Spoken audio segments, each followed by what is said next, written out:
What if everything you've been told about wealth is only half the truth?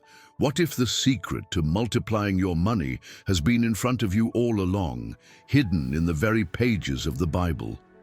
Most people think financial success comes from hard work alone, or from following modern strategies that promise quick wealth. But here's the truth.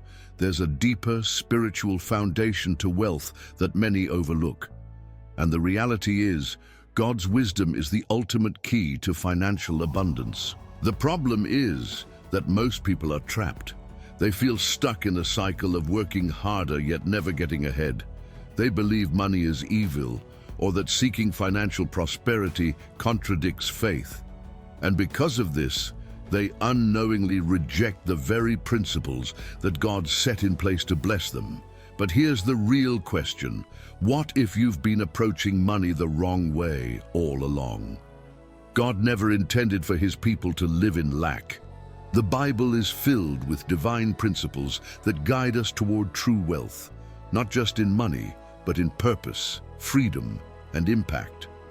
Wealth, when gained through God's wisdom, is not just about luxury or status. It's about stewardship, about multiplying what he entrusts to you so you can bless others.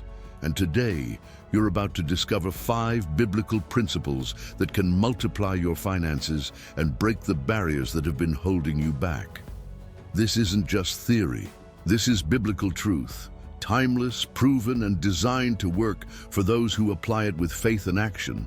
But before we dive in, if you want to continue learning how to apply biblical wisdom to every area of your life, especially your finances, make sure to subscribe to this channel right now and turn on notifications. That way, you won't miss the powerful teachings that can help you step into the financial freedom God intended for you. Now let's dive into the first biblical lesson that could change the way you see money forever. The law of sowing and reaping money is not just about numbers, it's about principles, divine laws set in motion by God himself.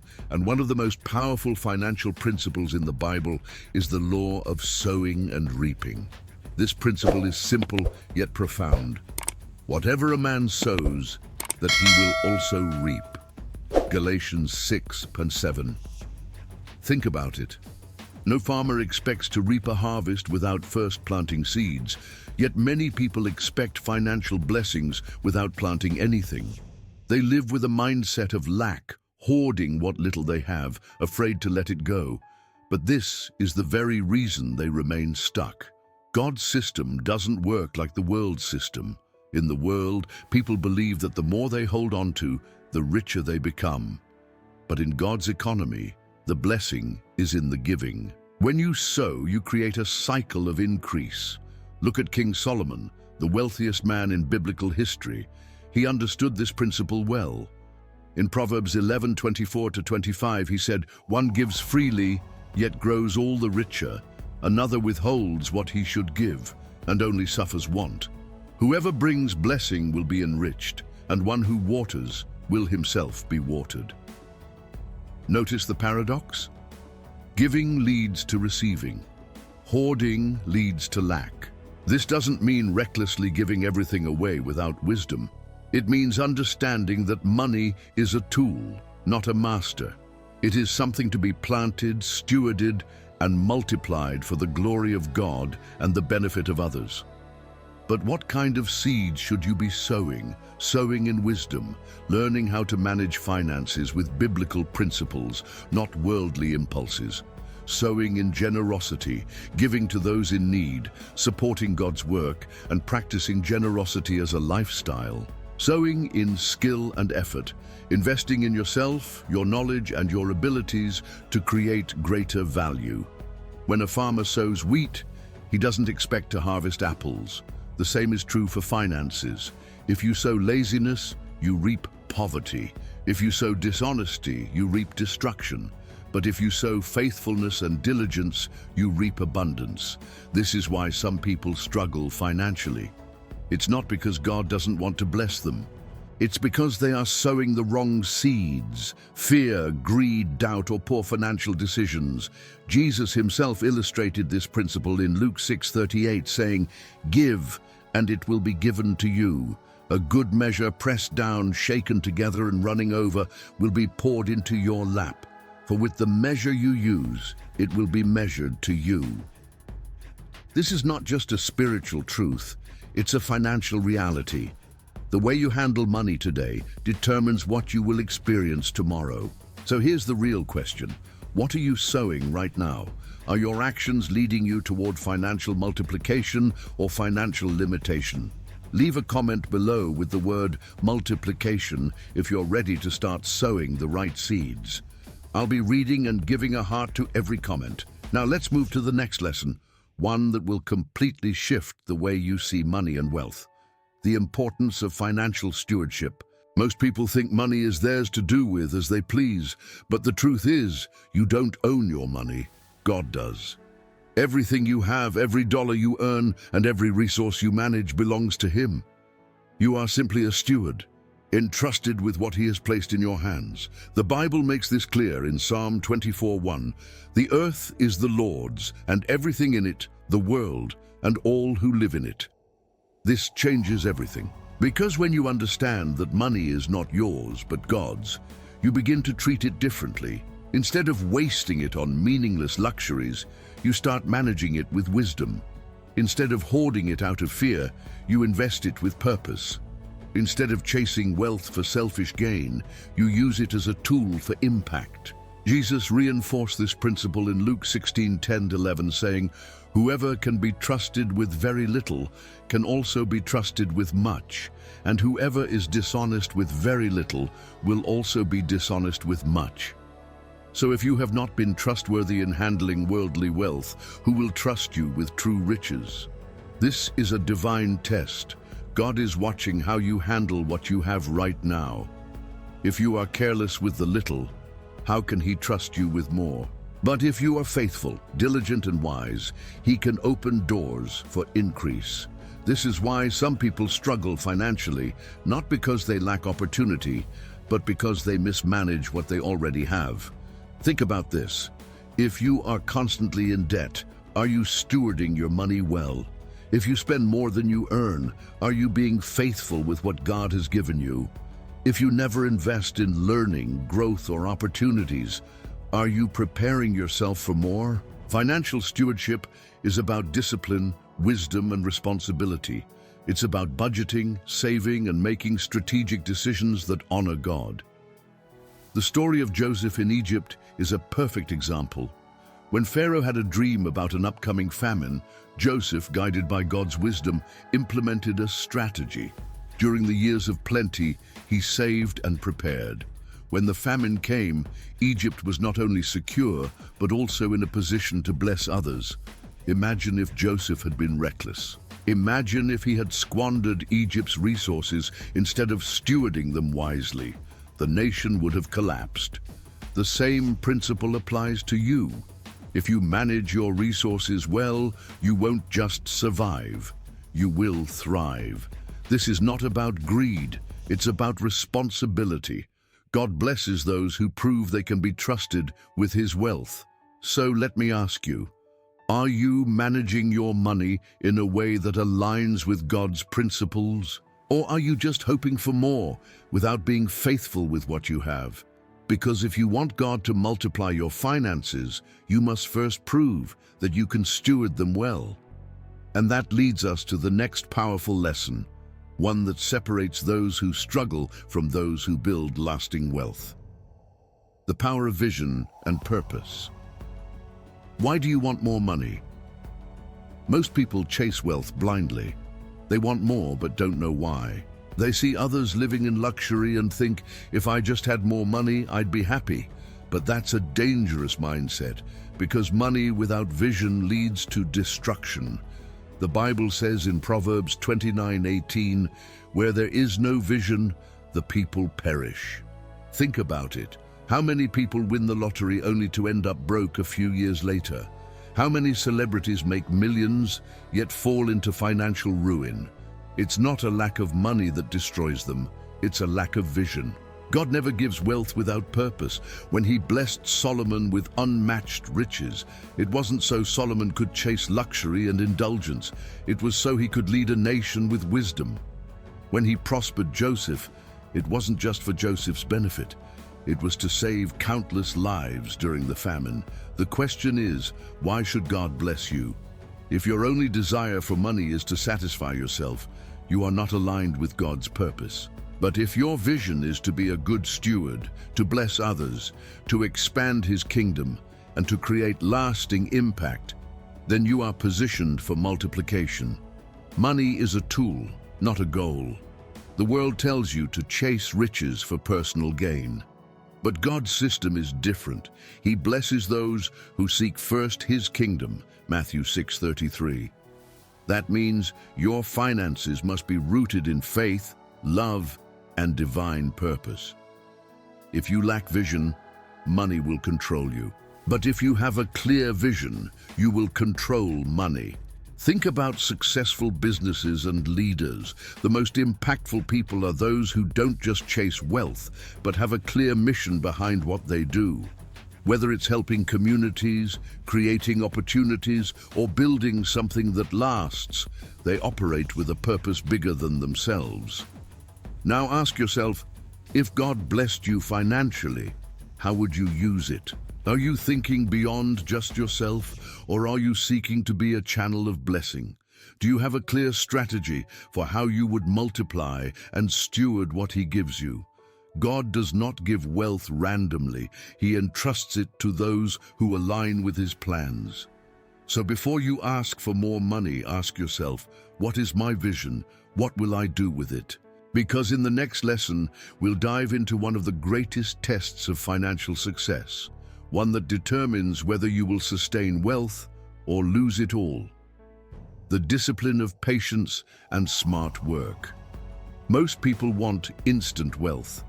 They dream of overnight success, quick money, and effortless riches. But here's the truth.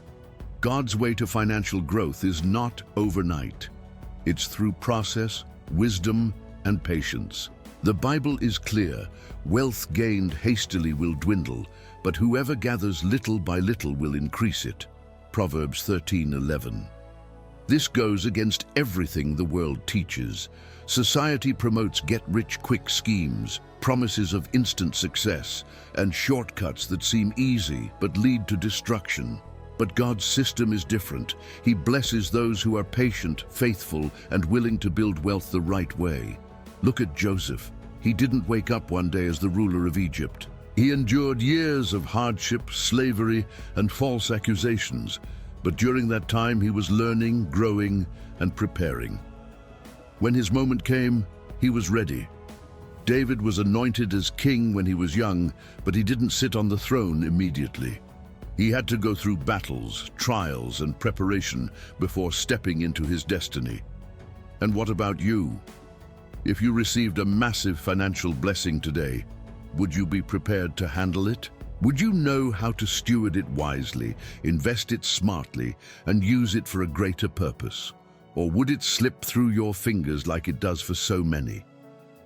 This is why God often allows financial growth to be a process. It's not to delay your blessing, it's to prepare you for it. But patience is not just about waiting, it's about working while you wait.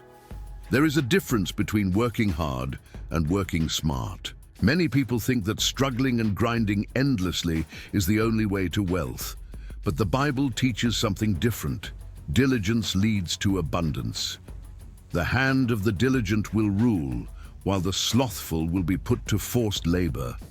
Proverbs 12:24. Wisdom is more valuable than hard work alone. Wisdom is better than jewels, and all that you may desire cannot compare with her. Proverbs 8:11. Planning brings success. The plans of the diligent lead surely to abundance, but everyone who is hasty comes only to poverty. Proverbs 21:5. God does not call you to struggle endlessly without results. He calls you to work with wisdom, strategy, and patience. Think about farmers. They don't just throw seeds in the ground and demand a harvest the next day. They plant, water, nurture, and wait. They work consistently because they know that in due time, the harvest will come. And the same applies to your finances. Are you investing in knowledge, learning about biblical financial principles, stewardship, and wise decision-making?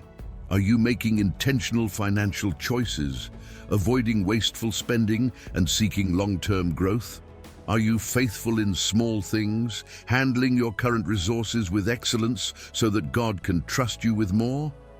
Because here's the reality: if you rush wealth, you will lose it. But if you build it God's way, step by step, with patience, wisdom, and faithfulness, you will create something that lasts. And in the next chapter, we'll uncover one of the most counterintuitive yet powerful principles of financial multiplication. The principle that defies human logic but unlocks divine abundance.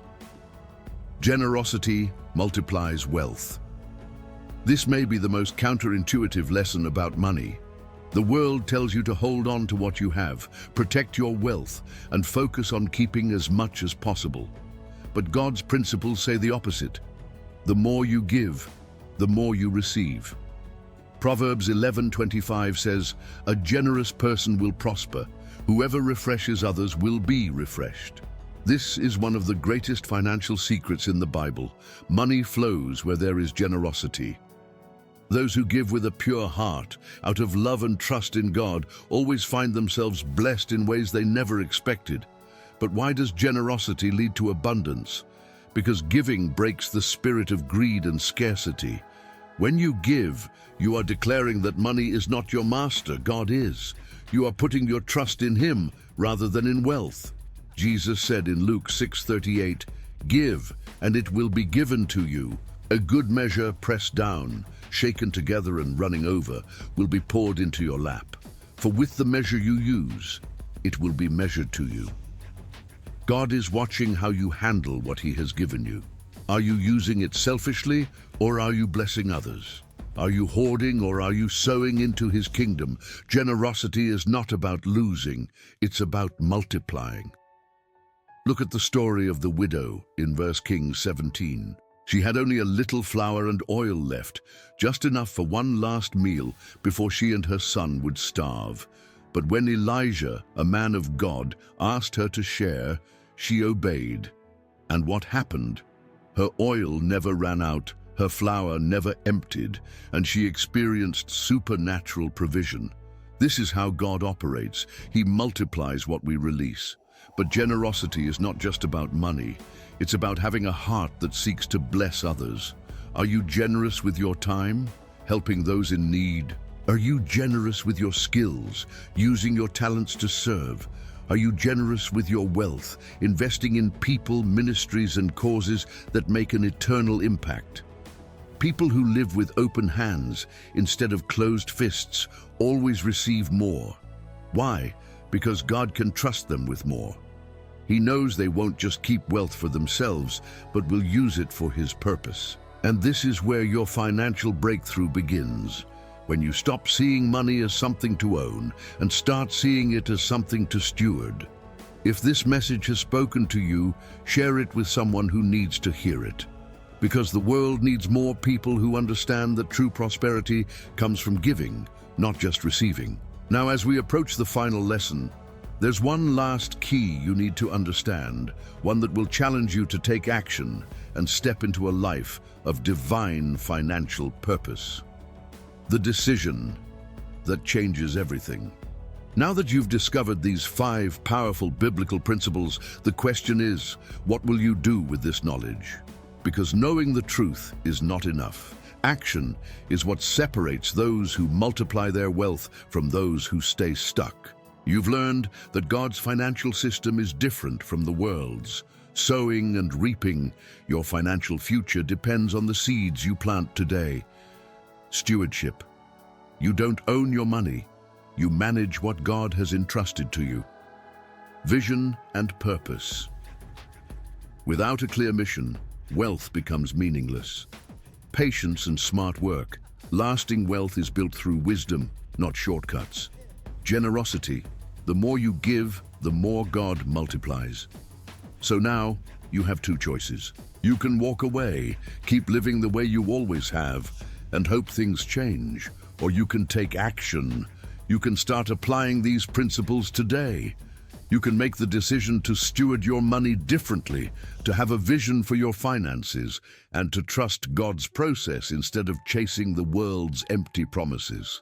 So, let me ask you, which one of these principles do you need to work on the most? Drop your answer in the comments. I want to hear from you, because real transformation starts when you identify what needs to change. And if you're serious about applying God's wisdom to your finances, then make sure you're subscribed to this channel. Hit that subscribe button and turn on notifications so you never miss a teaching that could shift your financial future. But don't stop here. Watch the next video that's appearing on your screen right now. It dives even deeper into biblical financial secrets that most people never hear about. And if this message blessed you, share it with someone who needs to hear it. Because when more people understand God's financial principles, we can change the way the world sees wealth. God wants you to prosper, but it's your decision whether you will apply His principles or not. So take action, step into your financial purpose, and start multiplying what He has placed in your hands. I'll see you in the next video.